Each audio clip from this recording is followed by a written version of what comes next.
sa aba ng mga naghihintay sa pagdating ng Panginoon sa mga ulap.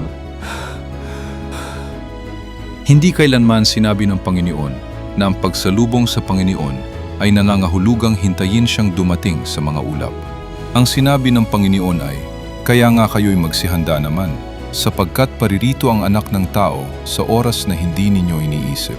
Datapu at paghating gabi ay may sumigaw na rito. Ang kasintahang lalaki, magsilabas kayo upang salubungin siya.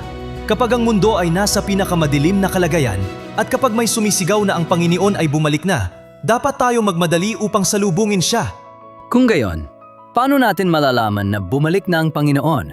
Paano natin siya sasalubungin? Kapag bumalik ang Panginoon, gagawa siya ng isang yugto ng gawain. Sabi ng Panginoon, meron pa akong maraming bagay na sa inyo ay sasabihin, ngunit na yon ay hindi ninyo mga titiis.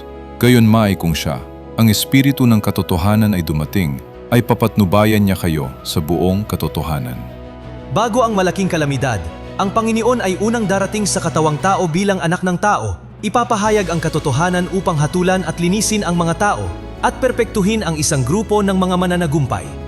Kapag narinig natin ang mga katotohanang ipinahayag ng Diyos at nakilala ang tinig ng Diyos, nasalubong na natin ang Panginoon.